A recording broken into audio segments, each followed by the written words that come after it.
हाँ, तो आप देख रहे हैं क्रिएटिव स्टूडियो और आज की इस वीडियो में हम एक पावर सप्लाई बनाएंगे और उसमें हम एक ट्रांसफार्मर को यूज़ करेंगे। और वीडियो को शुरू करने से पहले मेरे चैनल को सब्सक्राइब कर दे और वीडियो को लाइक कर दे। तो जो ट्रांसफार्मर है वो आपके सामने है। ये आज जो हम पावर सप्लाई बनाएंगे ये हर ट्रांसफार्मर पे चल जाएगी, लेकिन आज जो हम जिस ट्रांसफार्मर पे बना रहे हैं वो 24/24 का ये ट्रांसफार्मर है। तो यहाँ पे ये मैं आपको दिखाऊँ काफ़ी हैवी है और ये जो नीचे है ये 12 वोल्ट की वायर है, जो ये ऊपर है ये 24 वोल्ट की है जैसे यहाँ पे लिखा हुआ भी है। तो ये हम ट्रांसफार्मर यूज़ करेंगे, ये स्टेप डाउन ट्रांसफार्मर है और उसके लिए जो वोल्टेज को कन्वर्ट करने के लिए हमें एक ब्रिज बनानी होगी। तो यहाँ पे जो डायोड है ये मैंने यूज़ किया है, इसका मॉडल है 10810 MIC। ये डायोड है, ये आप किसी मार्केट इलेक्ट्रॉनिक मार्केट से खरीद सकते हैं। और जो कैपेसिटर्स हैं ये हमने यूज़ किए हैं 50 वोल्ट 220 UF के किए हैं। तो यहाँ पे जो मैंने 2 कैपेसिटर यूज़ किए हैं ताकि जो वोल्टेज है वो काफ़ी अच्छी है। तो यहाँ पे अब इसको बनाने का तरीका मैं आपको बता दूँ कि जिस जैसे ये डायोड है हमारे पास, तो इनकी ये जो सिल्वर साइड्स हैं दोनों की ये आपस में लगेंगी और यहाँ से जो इसके बैक पे ये वाली जो ब्लैक वाली आपस में लगेंगी, ये वाली जो है नेगेटिव, ये सिल्वर वाली ये पॉजिटिव। और जैसे कि आप देख सकते हैं कि कैपेसिटर के साथ भी मैंने इसको ऐसे ही कनेक्ट किया हुआ है कि ये वाली पॉजिटिव है और ये वाली नेगेटिव है।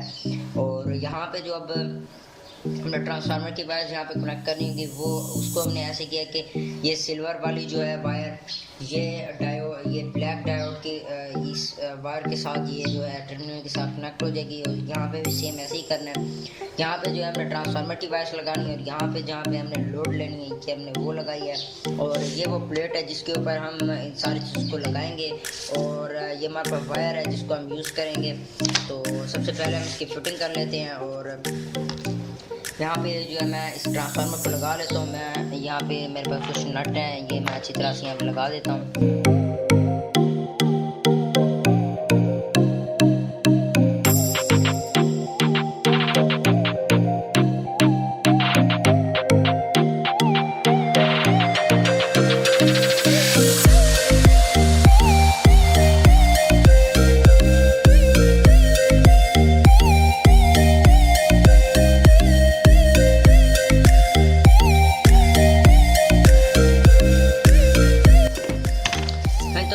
ट्रांसफार्मर हमने यहाँ पे अच्छी तरह से लगा लिया और ये बताता चलूँ कि ये वाली जो हमारी वीडियो ये हर ट्रांसफार्मर पे यूज़ होगी। जैसे ये 24/24 का ट्रांसफार्मर है, आप यहाँ पे 12 वोल्ट वाला जो ट्रांसफार्मर वो भी यूज़ कर सकते हैं। कोई भी ट्रांसफार्मर आप यूज़ कर सकते हैं, लेकिन ये कि जो ब्रिज है वो सेम ही होगी। ये है कि यहाँ पे जो वायर्स है आपने अपने ट्रांसफार्मर की वो आपने लगा देनी है। तो ये वीडियो सारे ट्रांसफार्मर्स के लिए है कि आप किसी भी ट्रांसफार्मर के साथ इस तरह की ब्रिज लगा के उसके वोल्टेज को डीसी में कन्वर्ट कर सकते हैं। तो अब जो है मैं जल्दी से इसको भी लगा लेता हूँ यहाँ पे।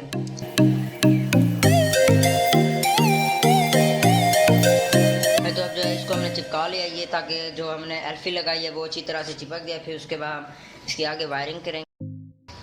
हाँ, तो अब जो है ये जो चिपक चुके हैं अब अच्छी तरह से कैपेसिटर्स जो इसके नीचे। तो अब हम कर लेते हैं इसकी वायरिंग। तो ये वाली मैं आपको बता दूं कि जो ब्लैक वाली है ये 0 की है और ये 24 वोल्ट्स और ये भी 24 वोल्ट्स की है, मीन्स कि ये नेगेटिव है। तो अब ये वाली जो वायर है इस एक को अब हम यहाँ पे ये जो लगा देंगे इस जगह पे और फिर उसके बाद इसको जो है हम इसके ऊपर सारी इंसुलेशन टेप लगा देंगे एंड में आके।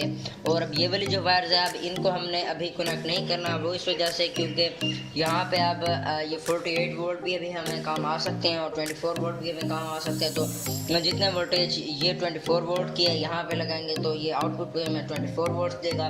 और अगर हम ये वाली लगाएंगे तो ये हमें 48 वोल्ट आउटपुट पे देगा। तो अब जो है अब हम इसकी जल्दी से जो आउटपुट की वायर्स है वो भी हम लगा लेते हैं। तो सबसे पहले देख लेंगे ये है पॉजिटिव की, तो पॉजिटिव को हम यहाँ पे लगा देंगे इसके साथ। तो ये हम इसको अच्छी तरह से लगाना है क्योंकि ताकि हाई वोल्टेज है और शॉर्ट सर्किट ना हो तो उससे आग भी लग सकती है। तो ये वाली भी लग चुकी है और यहाँ से हम इसको भी लगा देंगे। तो अब इसके बाद जो है हम इसके इंसुलेशन टेप लगा देंगे ताकि ये जो है खुल ना जाए यहाँ से, क्योंकि हमने सोल्डरिंग इसके ऊपर की नहीं है, ये काफ़ी मोटी वायर्स हैं। तो इसी वजह से तो मैं इसकी यहाँ पे इंसुलेशन टेप लगा लेता हूँ। फिर हाँ तो अब जो है हमारी ये पावर सप्लाई है बिल्कुल रेडी हो चुकी है, और जब हम यहाँ पे इसको 220 वोल्ट देंगे तो ये हमें आउटपुट पे अब 24 वोल्ट देगा। और मैं बार बार ये आप लोगों को बता रहा हूँ कि आप इस ब्रिज को यूज़ करते हुए कोई भी आप ट्रांसफार्मर इसके साथ यूज़ कर सकते हैं। आप यहाँ पे 6 वोल्ट का ट्रांसफार्मर यूज़ कर सकते हैं, 12 वोल्ट का भी कर सकते हैं। तो 12 वोल्ट का होगा, उसकी जो 2 वायर्स है वो भी आपने सेम ऐसे ही इसी तरीके से यहाँ पे लगा देनी है। तो ये फिर आपको आउटपुट पे 12 वोल्ट देगा। यहाँ पे मैंने डायोड ज़रा बड़े इस्तेमाल किए हैं ताकि जो ये अच्छी परफॉर्मेंस दे और हैवी ड्यूटी रहे।